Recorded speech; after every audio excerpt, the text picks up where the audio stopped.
قرآن پاک نے اللہ کا محبوب بننے کا ایک نسخہ ہمیں بتایا ہے۔ جو بندہ کسی سیٹھ کا محبوب ہوتا ہے نا وہ عروج پا جاتا ہے۔ جو کسی وزیر کا، کسی بڑے آدمی کا محبوب بن جائے نا، کسی بڑے آدمی کو، ہمارے تو بچے خواب دیکھتے ہیں نا سویرے اٹھیں تو امریکہ میں چلے جائیں، بس کوئی ہمیں بنا لے اپنا تو کام بن جائے۔ جو کسی بڑے کا محبوب بن جاتا ہے بڑے اس کے نصیب ہوتے ہیں۔ اللہ فرماتے ہیں میں تمہیں ایسا نسخہ نہ دوں کہ تم میرے ہی محبوب بن جاؤ۔ اللہ کے محب نہیں، میں نے کہا اللہ کے محبوب کس طرح بنیں گے؟ اللہ فرماتے ہیں تم میرے نبی کی غلامی کرو، میں تمہیں اپنا محبوب بنا لوں گا۔ قل ان کنتم تحبون اللہ، محبوب ان سے فرما دو اگر تم اللہ سے محبت کرنا چاہتے ہو فاتبعونی، تو میری پیروی کرو۔ ان سے آپ کہیں کہ میری پیروی کرو، ملے گا کیا؟ فاتبعونی، یہ شرط یہ ہے کہ یہ پیروی کرے۔ ملے گا کیا؟ یحببکم اللہ، اللہ خود ان سے محبت فرمائے گا۔ نبی پاک کی پیروی کرنے والے سے اللہ، صحیح ہو کے بیٹھیں جی سارے حضرات تھوڑا سا، اللہ تعالیٰ آپ کو برکت دے۔ اتنا تو میں نے کہا آپ کو تھکایا جائے گا ہی نہیں، تو آپ کیوں پریشان ہو گئے؟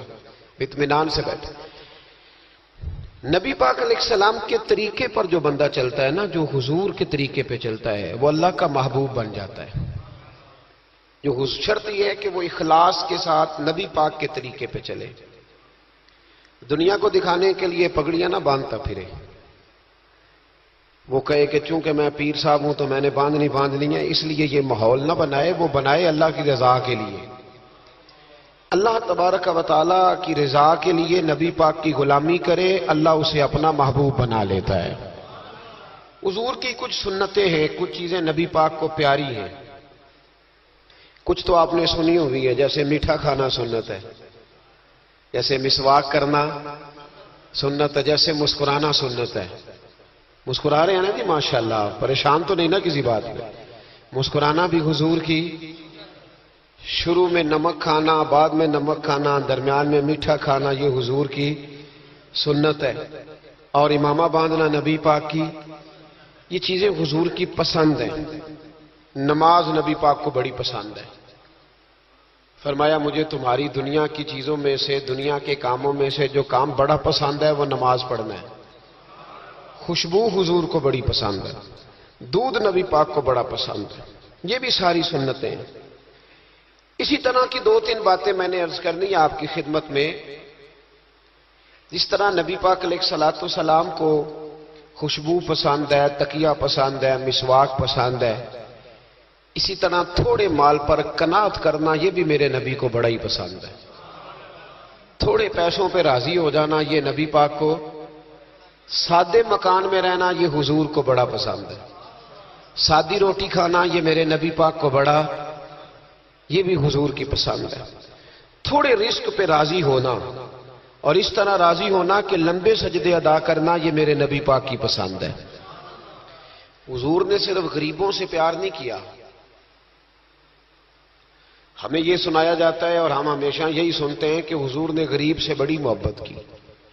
نبی پاک نے صرف غریب سے پیار نہیں کیا، دراصل حضور نے غریبی سے پیار کیا ہے۔ کوئی نہیں سمجھ آئی آپ کو؟ حضور نے صرف غریبوں سے پیار نہیں کیا، نبی پاک نے، اس کا معنی یہ ہے کہ حضور نے غریب رہنا پسند فرمایا ہے۔ غریبوں کی طرح رہنا نبی پاک نے، سادہ مکان، ایک وقت کا کھانا اور سادی غذا، جس طرح غریب نہیں رہتے پرانے گھروں میں، کچے مکانوں میں، ٹوٹی چٹائیاں، ایک دو پیالے گھر میں، لمبے چوڑے برتن کوئی نہیں، یہ نبی پاک کی پسند ہے، یہ رسول پاک کی پسند ہے۔ اس کو محبوب جانا ہے نبی پاک صلی اللہ علیہ وسلم۔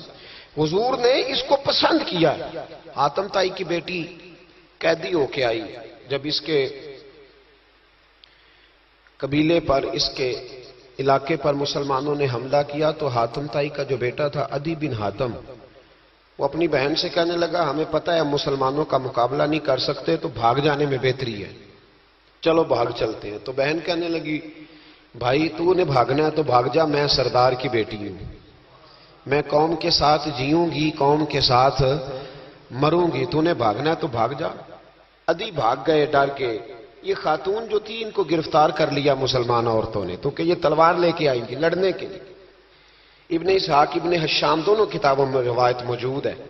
یہ خاتون کہتی ہے کہ میں نے بڑے تگڑے سوال تیار کیے، کیونکہ معاذ اللہ ثم معاذ اللہ میرا خیال تھا وہ نبی نہیں، وہ بادشاہ ہیں، وہ ایک اسٹیٹ کے سربراہ ہیں، وہ حکمران ہیں، میں معاذ اللہ نبی نہیں۔ میں نے بڑے تگڑے سوال تیار کیے اور میں اپنے آپ سے کہہ رہی تھی میں ایسی ایسی باتیں کروں گی مسلمانوں کے نبی سے کہ انہیں جواب نہیں آئے گا۔ معاذ اللہ ثم معاذ، نقل کفر کفر نہ باشد۔ کہتی ہے میں حضور کے سامنے لائی گئی گرفتار کر کے، اور جب مجھے حضور کے سامنے کھڑا کیا گیا نا تو میرا سر ننگا تھا۔ توجہ ہے میری بات پر؟ میرا سر ننگا تھا تو میرے ذہن میں بڑے سوال تھے، میری گردن اکڑی ہوئی تھی۔ حضور نے میرا ننگا سر دیکھا تو محبوب ممبر سے اٹھے، اپنے کندھوں سے مدثر والی چادر اتاری، اور حضور علیہ السلام نے حاتم تائی کی بیٹی کے سر پہ دے دی۔ بی بی کہتی ہے جب حضور کی چادر آئی تو میری اکڑی ہوئی گردن خود بخود جھک گئی نیچے کی طرف، خود بخود جھک گئی۔ سوال ابھی بھی میرے ذہن میں موجود تھے۔ اتنے میں ایک صحابی حضور کی بارگاہ میں آئے اور عرض کرنے لگے یا رسول اللہ صلی اللہ علیہ وسلم یہ کافر کی بیٹی ہے، مشرک نجس ہوتا ہے، تو میں اپنی چادر نہ دے دوں، آپ اپنی لے لے، کافر کی بیٹی ہے۔ تو محبوب نے اس کی طرف جلال کی نظروں سے دیکھا، فرمایا خاموش ہو جا، بیٹیاں برابر ہوتی ہیں، تیاں سانجیاں ہوندیاں نے، بیٹیاں بولیے جی پکی بات ہے، بزرگ چپ کر جائیں، نوجوان بولے بیٹیاں، اللہ آپ کو خوش رکھے، تیاں سارے دیاں، ہاں اگر تو کسی کے گھر گندی نظر ڈالے گا تو تیرا گھر بچ نہیں سکتا، پکی بات۔ یہ نقد و نقد سودا ہے، جس نے اپنا گھر پاک رکھنا ہے وہ دوسروں کے گھروں کا محافظ بنے، پکی بات۔ بیٹیاں خبردار خبردار، کسی کی بچی کی عزت سے کھیلنے کی کوشش نہ کرنا، ورنہ اللہ تبارک و تعالیٰ بڑی سخت سزا دیتا، بچو۔ وہ کہتی ہے جب حضور نے کہا نا بیٹیاں برابر ہوتی ہیں تو میرے اندر سے ایک آواز نکلی، میں نے کہا او حاتم تائی کی بیٹی تو غلط تھی، یہ بادشاہ نہیں ہے تو اللہ کے سچے رسول ہیں، بادشاہ تو سخت سزائیں دیتے ہیں۔ کہتے ہیں حضور میرے قریب آئے اور آ کے کہنے لگے تو سردار کی بیٹی ہے، تیرے باپ میں اچھی خصلتیں پائی جاتی تھی، بتا تیرے ساتھ کیا معاملہ کروں، کیا معاملہ، یہ حضور کی پسند ہے، کیا معاملہ کروں؟ تو کہنے لگی میں چاہتی ہوں مجھے آزاد کر دے۔ کہتی مجھے امید نہیں تھی، حضور کہیں گے ٹھہر جا، بیٹھ جا، بات کرتے ہیں، مشاورت ہوتی ہے، پھر اس کے بعد کوئی فیصلہ ہوتا ہے۔ کہا آزاد کر دو۔ کہتی حضور نے میرے کہنے پر فوراً ہی اگلا جملہ ہی نہیں کہا، فرمایا جا تو آزاد ہے۔ کہتی ہے میں نے ایک جملہ اور کہا، میں نے کہا میں اکیلی نہیں جاؤں گی، سارا قافلہ آزاد کرو، اب تنگی یہ داماں پہ نہ جا، اور بھی کچھ مانگ ہے آج وہ ماہل باتا، اور بھی کچھ مانگ۔ کہنے لگی اکیلی نہیں جاؤں گی، سارا قافلہ سارا قبیلہ آزاد ہو۔ حضور نے فرمایا تو پتہ نہیں کیا سوچ رہی ہے، تو جہاں آئی ہے وہاں سے خالی جاتا ہی کوئی نہیں، سارا قافلہ۔ حضور نے فرمایا بھی اس کے قبیلے کو کھانا بانا کھلاؤ اور سارے ہی آزاد کر دو۔ واپس گھر گئی تو اپنے باپ کو، اپنے بھائی کو بلایا، بلا کے کہنے لگی بھائی وہ بادشاہ نہیں وہ نبی ہے، بادشاہ نہیں وہ، اب تو جن کو فقیر ہونا چاہیے تھا وہ بھی بادشاہ بن گئے۔ بادشاہ سلامت، بادشاہ سلامت۔ میں رات بورے والے میں تھا، بھائی مہربانی پیسے نہ لے کے آئیے گا، باپ اپنی اپنی جگہ پہ بیٹھے، یہ کام بالکل نہ کریں، اللہ آپ کو خوش رکھے، برکت دے۔ میں اس کو حرام نہیں کہتا، پر یہ سٹائل نظرانے کا درست نہیں، اس سے بچا کریں، ورنہ پھر وہی بندہ چنگا لگنا جنہیں پیسے لے کے آنا ہے، دوجیاں دا دل کرنا ہے ٹوری جانتے چنگے نے، اس لیے اس چکر سے باہر نکل ہے تاکہ قوم سمجھدار ہو جائے، بالکل یہ کام نہیں کریں۔ سنیں اور یاد رکھیں، میں تھا وہاں دور تو دو تین بچے نا یوں ہاتھ باندھ کے کھڑے ہو گئے۔ اب حضور نے فرمایا کہ اس طرح کا معاملہ نہ کرو جیسے مجوسی اپنے بادشاہوں کے ساتھ کرتے تھے۔ میں کہ پتر بہ جو کہندے نہیں ساڈی ڈیوٹی ہے، میں کہ کیس لائیے، میں بادشاہ سلامت ہوں تو بہ جو کرسی تیرا آمدہ، کیا چکر چل گیا ہے، ہاتھ باندھ کے کھڑے ہونا، کونوں میں کھڑے، کیا اس کا مطلب؟ ادب اداب ہیں، کرنے چاہیے، لیکن یہ کیا لوگوں کو سزا ملی ہوئی ہے؟ کہ وہ بیچارہ جو غریب آدمی ادب اداب صرف اس کی ذمہ داری ہے؟ ماڑا آیا تو پیر صاحب نے ادب پہ لگا دیا اور تگڑا آیا تو خود ادب کرنا شروع کر دیا. یہ کس قسم کا تماشا ہے؟ یہ کوئی طریقہ نہیں.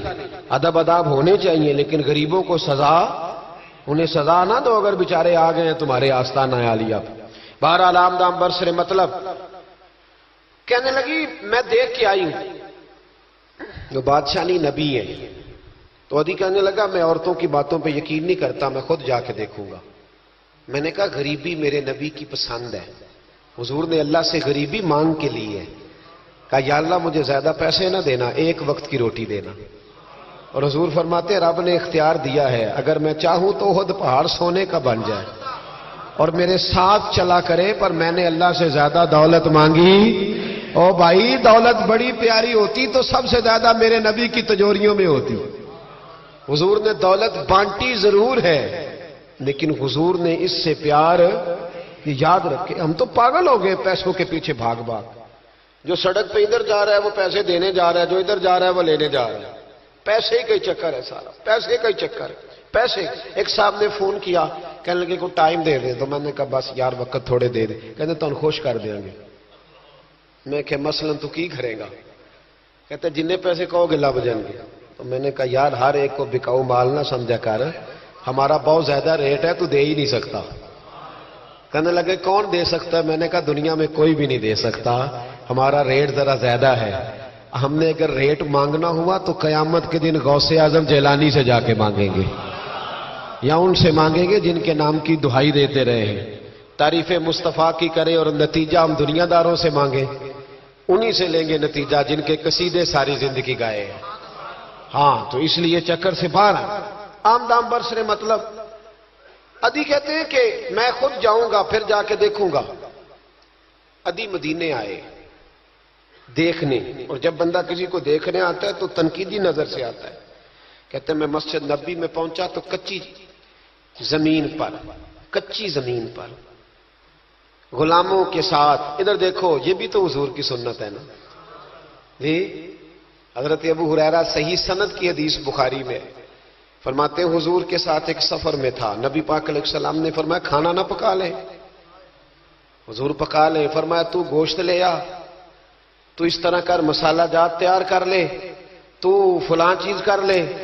آخر میں حضور فرمانے لگے میں لکڑیاں کٹھی کر کے لاتا ہوں.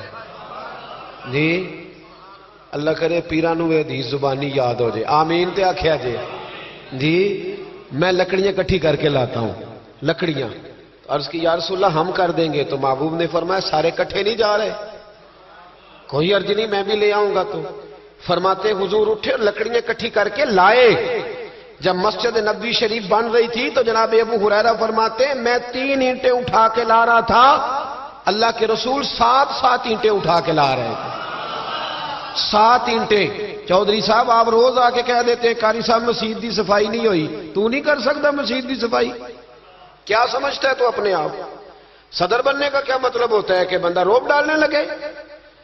دنیا میں جو سب سے زیادہ عزت والا اور بڑا ہوتا ہے وہ وہی ہوتا ہے جو اللہ کے گھر میں جھاڑو دیا کرتا ہے. کیا لوگوں نے معیار بنا لیا ہے؟ یہ معیار ہے. جو قوم کا بڑا ہوتا ہے وہ قوم کا خادم ہوتا ہے. ادھی کہتے ہیں میں مدینے آیا تو میں نے نبی پاک علیہ السلام کو غلاموں کے ساتھ کچی زمین پہ بیٹھے دیکھا. اور غلام بھی کون؟ ایک طرف حضرت بلال حبشی بیٹھے اور دوسری جانب حضرت عمار بن یاسر بیٹھے. کہتے ہیں حضور بیچ بیٹھے کھانا کھایا جا رہا ہے. اور حیران میں اس وقت ہوا جب اسی پلیٹ سے نبی پاک بھی کھا رہے ہیں اور بلال حبشی بھی کھا رہے ہیں ساتھ بیٹھ کے حضور نے. ادھی کہتے ہیں میرے دل پہ چوٹ لگی. میں نے کہا نہیں یار یہ بادشاہ نہیں، یہ بادشاہ جو اس طرح غریبوں کے بیچ بیٹھ کے روٹی کھائے. ہمارے تو بادشاہ غریبوں کے حق میں تقریر کرتے ہیں نا. ویسے ان سے پوچھو کہ اس گاؤں سے ڈنگے کا کرایہ کتنا ہے اور پھر ڈنگے سے لالے موسے کا کتنا ہے، ان کو کوئی پتہ نہیں. ان چودھریوں کو بچوں کو کھڑے کر کے پوچھو کبھی چنے کی دال کا بھاؤ کیا ہے، کدی آندھی ہوئے تو پتا ہوگا نا. ان کو کیا پتا؟ ان کے گھر میں تو آ جاتی ہے، اللہ جانے کہاں سے آتی ہے. ہم بدگمانی نہیں کرتے. لیکن حضور ایک پلیٹ میں کھانا کھا رہے. ادھی کہتا میں سمجھ گیا یہ بادشاہ نہیں. پھر میرے دل میں شیطان نے وسوسہ ڈالا. میں نے کہا مسجد کچیا ہو سکتا ہے، مکان بڑا پکا ہو، بنگلہ بڑا عالی شان ہو، حضور کی عادت مبارکہ تھی جب کوئی مہمان آتا تھا تو یا مسجد میں اصحاب صفہ کے ساتھ رکھتے تھے یا کسی صحابی کو دے دیتے تھے، وہ اپنے گھر لے جاتے تھے۔ عدی کہتے ہیں میں نے جب سلام کلام کیا نا، دل میں خیال تھا کہ گھر بڑا عالی شان ہوگا، تو محبوب فرمانے لگے میرے دل میں خیال ہے، دیکھیے میرے نبی کو اللہ نے کتنا علم غیب عطا فرمایا ہے۔ کہتے ہیں میرے دل میں خیال ہے۔ مصطفیٰ کریم فرمانے لگے یار تو یہاں نہ بیٹھ، چل میں تجھے گھر لے چلتا ہوں۔ خیال آیا مسلمان نیک و بد پہچان جاتے ہیں اور محمد آدمی کے دل کی باتیں جان جاتے ہیں صلی اللہ ہو۔ میں بریلی شریف میں تھا تو اعلیٰ حضرت کے بھائی مولانا حسن رضا خان صاحب رحمۃ اللہ علیہ، ان کے پوتے تھے شیخ الحدیث مولانا تحسین رضا خان صاحب، بڑے اچھے شاعر تھے اور نعت کی صنف سے بڑے آگاہ تھے، بڑا عمدہ مطلع کہتے تھے، مزہ آ جاتا تھا۔ تھوڑی سی مجھے بھی دلچسپی رہی شاعری سے تو میں بڑا خوش ہوتا تھا۔ ایک دن میں نے ان سے کہا کہ حضرت جی کو تازہ قطع کہے، تازہ ہونا چاہیے۔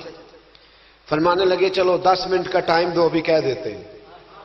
تازہ قطع کہا، کہنے لگے علم غیب رسول کے منکر اس حقیقت کو بھول جاتے ہیں، غیب مانا کہ راز ہے لیکن راز اپنوں سے کب چھپاتے ہیں۔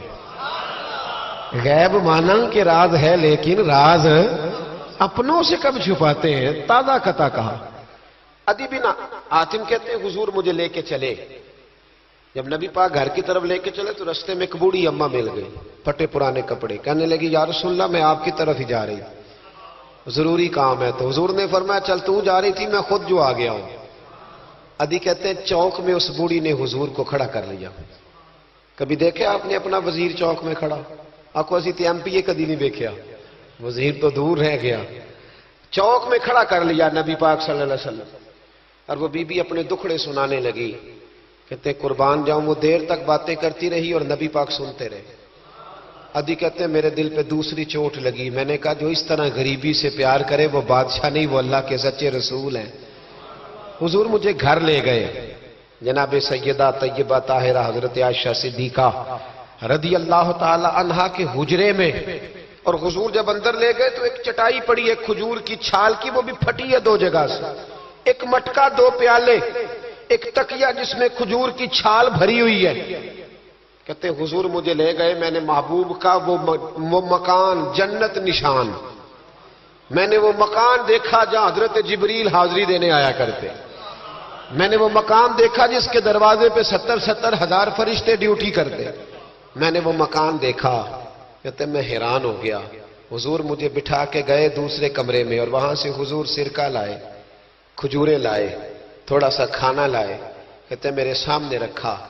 اب میں نے اس کھانے کی سادگی کو بھی دیکھا، لگے جو مزدور شاہ ایسا، نہ دھن نہ دولت سربراہ ایسا، فلک نشیں کا زمین پہ گھر ہے، میرا پیغمبر عظیم تر ہے۔ کہتے ہیں حضور صلی اللہ علیہ وسلم نے کھانا دیا تو حضور کی وہ سادگی، ادھر دیکھیں اس بندے میں سادگی نہیں نہ ہوتی، اس میں اپنائیت نہیں ہوتی۔ آپ کو سمجھ آئے تب بھی ٹھیک ہے، نہ آئے تب بھی ٹھیک ہے، پر میں آپ کو بڑی بات سمجھا رہا ہوں۔ جس میں سادگی نہیں ہوتی اس میں اپنائیت، وہ تو دیکھتا ہے کہ اس کے کپڑے اس قابل ہے کہ نہیں، میرے سینے سے لگ بھی سکتا ہے کہ نہیں، اس میں اپنائیت۔ جو لوگ سادے نہیں ہوتے ان کے زیادہ رشتے نہیں ہوتے، ان کا لوگوں سے زیادہ پیار، اس لیے کہ وہ تو انتظار کرتے ہیں، کہتے ہیں میرے نال دی جتی پائے گا تو میرے نال ٹرے گا۔ جو سادے ہوتے نا، سادے جو لوگ غریب پرور ہوتے، ان کے رشتے بڑے پیار، بڑا محبتیں بڑی، زمانہ ان سے بڑا وابستہ ہو جاتا ہے، اس لیے کہ وہ لوگوں کے قریب آ جاتا ہے، وہ نیچے اتر کر لوگوں سے ملتے گلتے، وہ یہ نہیں دیکھتے میرا قد کتنا بڑا ہے، وہ یہ دیکھتے ہیں یار سامنے والے کا پیار مجھ سے کتنا ہے۔ وہ نیچے اتر کر لوگوں سے کہتے ہیں نبی پاک علیہ الصلوۃ والسلام نے بڑا سادہ سا مجھے کھانا دیا، جب میں کھا چکا تو حضور فرمانے لگے سارا کچھ تو آپ نے دیکھ لیا، کیا پروگرام ہے، کب جانا ہے؟ آپ نے دیکھ لیا سارا کچھ، اگلا پروگرام بنائے۔ تو ادی کہتے ہیں میں دور بیٹھا تھا، میں اٹھ کے قریب آ گیا، میں نے کہا محبوبہ اب کہاں جانا ہے، مجھے کلمہ پڑھائیں، میں مسلمان ہونا چاہتا ہوں۔ یہ غریبی حضور کی پسند ہے، تھوڑے پہ گزارا کرنا سیکھو۔ پتہ ہے دنیا میں سب سے زیادہ سکھی کون بندہ ہے؟ وہ بندہ سکھی ہے جسے اللہ نے جو دیا ہے نا وہ اس پہ راضی ہو گیا ہے، وہ بندہ بڑا سکھی ہے۔ جو دائیں بھی دیکھتا ہے بائیں بھی دیکھتا ہے، کسی کی کار دیکھتا ہے، کسی کی ہیوی بائک دیکھتا ہے، وہ ٹینشن میں رہتا ہے۔ سکھی رہنا چاہتے ہو تو جو اللہ نے دیا اس یہ حضور کی پسند ہے۔ حضور نے غریبی کو پسند کیا، معاف کرنے کو بڑا پسند کیا، اور نبی پاک صلی اللہ تعالی علیہ وآلہ وسلم نے صلح کرانے کو بڑا پسند فرمایا۔ کیا کرانے کو؟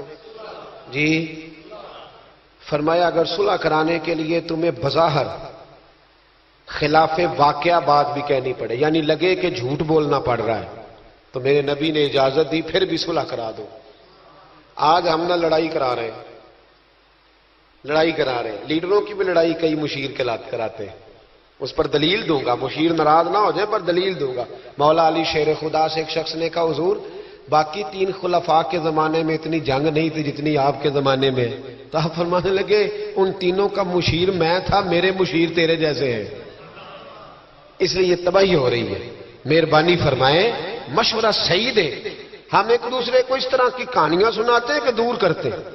حضور نے پتہ ہے آپ کو بڑی مشہور حدیث ہے بخاری میں، نبی پاک صلی اللہ علیہ وسلم نے فرمایا اگر میں دیر سے آیا نا تو جماعت کرا لینا، انتظار نہ کرنا۔ یا رسول اللہ آپ جماعت چھوڑ کیوں رہے ہیں؟ فرمایا 2 قبیلوں کی صلح کرانے جا رہا ہوں۔ حضور نے فرمایا جماعت میں میرا انتظار ہے۔ کہاں جا رہے تھے نبی پاک؟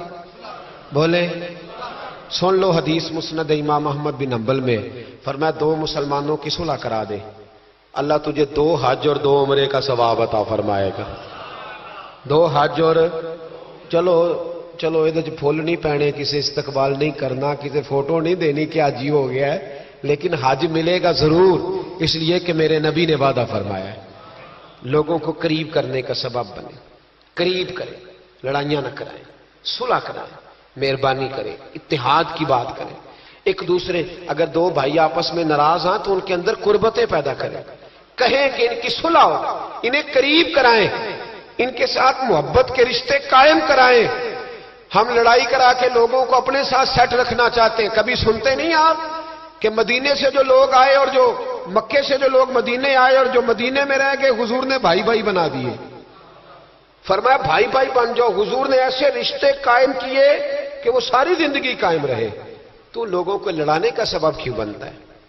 لوگوں کو ملائیں، یہ حضور کی پسند ہے۔ 3 باتیں میں نے عرض کی ہیں، غریبی نبی پاک کی پسند ہے، معاف کرنا حضور کی، صلح کرانا نبی پاک کی، ان تینوں حضور کی سنتوں پر عمل کریں، ملے گا کیا؟ اللہ ہمیں اپنا محبوب بنا لے گا۔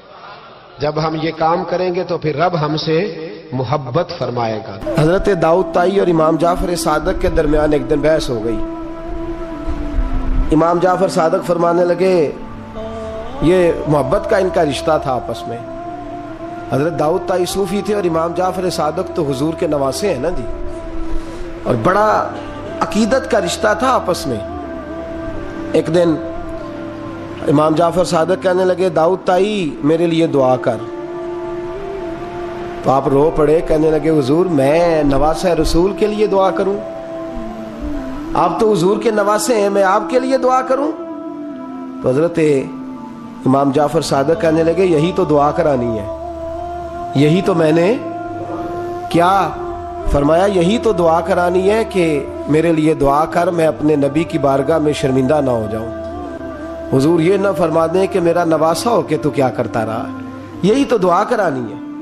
بڑا پیار تھا۔ ایک دن بحث ہو گئی، حج کر کے واپس آئے، عراق میں تشریف فرما تھے امام جعفر صادق، حج کر کے واپس آئے تو امام جعفر صادق کہنے لگے جو مکے سے ہو آتا ہے نا اللہ پھر اس کو دوزخ میں نہیں ڈالے گا۔ خوش نہیں ہوئے آپ لوگ؟ اللہ آپ کو جزائے خیر عطا فرمائے۔ فرمایا جو کعبے کا دیدار کر لے ایک دفعہ زندگی میں اور ایمان کی حالت میں، اللہ پھر اسے دوزخ میں ایک دفعہ جو دیدار کر لے ایمان کی حالت میں، اللہ دوزخ میں یہ فرمانے لگے یہ میری بات ہے، تو تصدیق کر میری بات کی، کہہ میں نے ٹھیک کہا ہے۔ پیار تھا نا، تو کہنے لگے داؤد طائی تو کہہ میں نے ٹھیک کہا ہے۔ کہنے لگے جی آپ نے فتوی پورا نہیں دیا تو میں کیسے تصدیق کر دوں؟ آپ نے پورا فتویٰ پوری بات کریں تو تصدیق کرا لیں۔ کہا پوری بات کیا ہے؟ فرمانے لگے جو خانہ کعبہ بیت اللہ کا دیدار کر لے اللہ دوزخ میں نہیں ڈالے گا، اور جو مدینے سے ہو آئے اللہ اسے جنت میں ضرور داخل فرمائے گا صلی اللہ. تو آپ فرمانے لگے داؤد تائی میں نے تو مسئلہ بیان کیا اس لیے کہ جس نے ایمان کی حالت سے کعبہ دیکھ لیا تو اس کا اللہ پہ ایمان پختہ ہے، اور من قال لا الہ الا اللہ داخل الجنہ. اور تو نے یہ جو کہا ہے نا ضرور جنت میں داخل کرے گا مدینے دیکھنے والوں کو، تو بھی دلیل پیش کر. مکہ کا ایمان کے ساتھ دیکھنے والا تو میں نے حدیث پیش کر دی، تو دلیل دے. حضرت داؤد تائی بولے بڑی خوبصورت بات، اور خوبصورت لوگ ہی خوبصورت باتیں کرتے ہیں، خوبصورت لوگ ہی جی، ورنہ تو اللہ خیر کرے خوبصورت بات نکلتی نہیں لوگوں کے منہ سے، حرم میں بیٹھ کے بھی نہیں نکلتی، پتہ نہیں کیا سانپ سونگ جاتا ہے، کس قسم کی بولی بولنے لگتے ہیں. خوبصورت لوگ خوبصورت بات کرتے ہیں. حضرت داؤد تائی کہنے لگے میری دلیل یہ ہے کہ پورے مکے میں کہیں جنت تو نہیں نا، مکہ دیکھنے والے کو جنت ملتی ہے پر مکے میں جنت نہیں. فرمانے لگے مدینے میں تو جنت ہے نا، روضۃ من ریاض الجنہ ماں بین بیتی و منبری روضۃ من ریاض الجنہ. فرمایا میرے منبر اور میرے گھر کے درمیان جتنی جگہ ہے وہ. اور آپ فرمانے لگے حضرت امام جعفر صادق سے کہنے لگے حضور دیکھیں نا اللہ فرماتا ہے جو جنت میں گیا ہم فیہا خالدون، پھر نکالا نہیں جائے گا. تو کہنے لگے میرا عقیدہ ہے جو 2 نفل بھی ریاض الجنت میں پڑھ لے اللہ اسے ضرور جنت میں داخل فرمائے گا، اس لیے کہ جو گیا وہ دوبارہ واپس. حضرت ادریس علیہ السلام کی دوستی ہو گئی رضوان سے. رضوان جنت کے فرشتے کا نام ہے جس کے پاس چابی ہے جنت کی، دروازے پہ بیٹھے ہوتے ہیں، رضوان اس فرشتے کا نام ہے. تو حضرت ادریس کا یارانہ تھا، وہ ملنے آتے تھے جناب ادریس علیہ السلام کو. تو ایک دن حضرت ادریس کہنے لگے تو خود تو یہاں کی سیر کر جاتا ہے مجھے کبھی کرائی نہیں. کہا آپ بھی کر لیں. تو فرشتہ آپ کو جنت دکھانے لے گیا. جنت میں جا کے تو کہنے لگا حضور چلے. فرمانے لگے کدھر؟ کہنے لگا واپس. فرمانے لگے میں نے جانا ہی نہیں. اس نے کہا کیوں؟ فرمانے لگے اللہ فرماتا ہے ہم فیہا خالدون، جو جنت میں آئے گا نکالا نہیں جائے گا. تو کیسے مجھے نکال سکتا ہے؟ کہنے لگے جناب آپ نے سیر کا کہا تھا. فرمایا سیر ہی ہے یہ، اس لیے کہ جنتی ساری عمر ہی سیر کریں گے، وہ سیر ہی کریں گے، سفر تو تھکا دیتا ہے بندے کو، یہ سیر ہی ہے. اب وہ فرشتے پریشان ہوئے تو رب کریم نے فرمایا وہ فرشتے تیرا اور اس کا یارانہ بھی میں نے لگوایا تھا، اور اس کو جنت کی سیر پر آنے کی خواہش بھی میں نے ہی پیدا کی تھی. اور تو کون ہوتا ہے میری بغیر اجازت دروازہ کھول سکے؟ بلوایا بھی میں نے ہی تھا.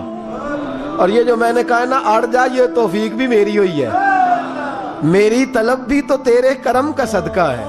یہ پاؤں اٹھتے نہیں بلکہ یہ اٹھائے جاتے ہیں. تو جب بلا لیا ہے جنت میں داخل کرا لیا ہے، اور جنت بھی وہ والی جس کو میرے رسول پاک کے قدموں نے جنت بنایا ہے، وہ جنت جس کو ریاض الجنہ کا لفظ دیا ہے، حضور نے جنت جس کو بنایا ہے وہاں تک پہنچ جائے. یہ ہے ارض جنت، یہ طیبہ کی زمین ہے ارض جنت. پر زمین کس کی ہے؟ کیسا عجیب معاملہ ہے. یہ ہے ارض جنت، یہ طیبہ کی زمین ہے. جنت بھی یہیں، کیونکہ مالک جنت بھی یہیں ہے. جنت بھی یہیں، مالک جنت بھی یہیں. جنت بھی یہیں تو مالک جنت بھی. اور جتنا جنت کا اعلان میرے نبی نے فرمایا نا سارا فرمایا ہی مدینے میں ہے. اور جنت بیچی ہے کئی دفعہ نبی پاک نے، کئی دفعہ فرمایا بیر روما کما خرید کے دو، مجھ سے جنت لے لو. حضرت عثمان نے کہا حضور میں خرید دیتا ہوں. کہا جنگ تبوک کے لیے سامان دو، مجھ سے جنت لے لو. حضور نے تو کئی دفعہ سیل لگائی ہے جنت کی. یہ ہے ارض جنت، یہ طیبہ کی زمین ہے. جنت بھی یہیں، مال کے جنت بھی یہیں ہے. کعبۃ اللہ. حضرت عبداللہ ابن مسعود رضی اللہ تعالیٰ عنہ فرماتے ہیں جس کو ایک تکلیف آئے نا کعبے میں، کتنی جی؟ ایک کدی تے آئی جاندی ہے نا. میرے ورگے ہمیشہ دے تھکے بندے، ایک آدھ تکلیف تو بخار آ گیا، پیر میں درد ہونے لگ گیا، کوئی تکلیف تو آئی جاتی ہے. فرماتے ہیں ایک تکلیف اگر تجھے حرم مکہ میں آئی نا ایک، تو اللہ تیرے 80,000 سال کے گناہ معاف فرما دے. کنے 80 100 نہیں, میں نے سوچ سمجھ کے جملہ کہا ہے. 80 ایک تکلیف اگر تجھے کہاں بولے نا یار, کتنی؟ ایک. گناہ کتنے معاف؟ یہ کس نے کہا ہے؟ حضرت عبداللہ ابن مسعود نے. وعدہ کس کا ہے؟ اللہ کا. وعدہ کس کا ہے؟ اگر مدینے چلے جائیں تو میرے نبی پاک صلی اللہ علیہ وسلم کو پتا تھا لوگ میرے غلاموں کو دھکے بھی ماریں گے, مجنون اور پاگل بھی کہیں گے, ان کو بری نظروں سے بھی دیکھیں گے, کہیں گے یہ تو ہے ہی پاگل, بڑا کچھ ہوگا. واہ محبوب تیرے انداز میزبانی پہ قربان جائیں, کیسا بندوبست فرمایا, کیا انداز اختیار فرمایا. فرمایا تم میں سے جو کوئی مدینے آیا وہ میرا مہمان ہے. کوئی مدینے مکے میں ایک تکلیف پہنچی تو 80,000 سال کے, اور یہاں مدینے میں واہ کیا جود و کرم ہے شاہ بطحہ تیرا. واہ دیکھیں اعلیٰ حضرت لفظ کیا کہتے, واہ کیا جود و کرم ہے شاہ بطحہ تیرا, نہیں سنتا ہی نہیں. دیکھیں ترکیب اعلیٰ حضرت کی, ایسے جملے درد ہو تو نکل, نہیں سنتا ہی نہیں مانگنے والا تیرا. اور کہتے ہیں تیرے قدموں میں رہوں غیر کی ٹھوکر پہ نہ ڈال, جھڑکیاں کھاؤں کہاں چھوڑ کے صدقہ تیرا. اور تیرے قدموں میں جو ہے غیر کا منہ کیا دیکھیں, پھر کون نظروں پہ چڑھے دیکھ کے طلبہ تیرا. دیکھ کے جلوہ نہیں. اعلیٰ حضرت کا انداز کوئی اعلیٰ مزاج لوگ ہی سمجھتے, جلوہ نہیں جی.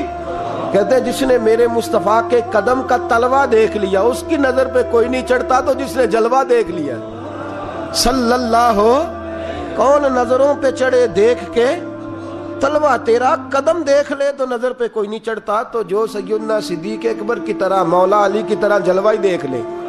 اب میری نگاہوں میں جچتا نہیں کوئی, جیسے میرے محبوب ہیں ایسے میرے رسول کریم صلی اللہ علیہ وسلم نے فرمایا جو حرم مدینہ میں آئے اور اسے کوئی تکلیف پہنچے, اس پر کوئی آزمائش آئے, اسے پریشان کیا جائے, اسے یہاں کوئی دکھ پہنچے, تو میرے حبیب نے فرمایا وہ میرا مہمان ہے, وہ صبر کرے. یا رسول اللہ کیا ملے گا؟ فرمایا تم مدینے کی تکلیفوں پہ صبر کرنا, میں قیامت کے دن اللہ کی بارگاہ میں تمہاری سفارش کروں گا, میں رب کی بارگاہ میں تمہاری سفارش کروں گا. مکہ مکرمہ میں تکلیف پہنچی تو گناہ معاف ہے, اور یہاں تکلیف پہنچی تو حضور کی سفارش. اور پھر دیکھیے نیکی کا انداز دیکھیے, مکہ مکرمہ میں کوئی ایک نیکی کرے تو 1,00,000 کا ثواب ہے. ایک نماز پڑھو تو کتنے کا؟ ہم نے کبھی سوچا بھی نہیں ہوگا کہ 1,00,000 نفل پڑھیں گے. ایک طواف کرو تو کتنے طواف کا ثواب؟ ایک بار ایک دفعہ سبحان اللہ پڑھو تو کتنی کا ثواب ہوا؟ 1,00,000 کا ثواب. اور اگر کوئی حج کرنے جائے تو ثواب ڈبل ہو جاتا ہے. اور اگر کوئی رمضان شریف کے مہینے میں جائے تو 1,00,000 کو 70,000 سے ضرب دینی پڑ جاتی ہے. 1,00,000 کو اگر رمضان شریف میں جائے تو یہاں آپ کیلکولیٹر نہ نکال لیجئے گا, اگلی تقریر نہ رہ جائے. 70 کو 1,00,000 سے ضرب دینی پڑتی ہے. یہ نیکیاں ہیں جو اللہ پاک حرم مکہ میں جانے والے کو عطا فرماتا ہے. میری سمجھ میں صرف اتنی بات آتی ہے کہ وہ جو امتیں کرتی رہی ہیں نا 1,000 سال عبادت, 1,000 سال انہوں نے عبادت کی ہے, تو امت مسلمہ کو اللہ نے درجہ تو اونچا ہی دینا ہے نا. کنتم خیر امت انجوبا, درجہ چونکہ اونچا دینا ہے تو اللہ پاک نے یہ بہانے بنا دیے. شب قدر ہے, شب برات ہے, یہ اللہ پاک نے بہانے بنا دیے ہیں. مالک کریم نے یہ بہانے بنائے ہیں. فرمایا تم بھی شب برات میں شب قدر میں مسجد آ جاؤ, یا اللہ تمہیں موقع دے تو حرم مکہ اور مدینہ آ جاؤ, میں تمہاری ایک ایک نیکی پر اتنا زیادہ ثواب دوں گا کہ تم پچھلی امتوں سے آگے نکل جاؤ گے. پچھلی امتوں سے اللہ نے ہمارے نمبر ہی زیادہ رکھے ہیں, اور ہمیں اضافی نمبر بڑے ملتے ہیں, بڑے نمبر رکھے ہیں رب کریم نے ہمارے لیے. تو رب اللہ کریم کی رحمت سے میرے رسول پاک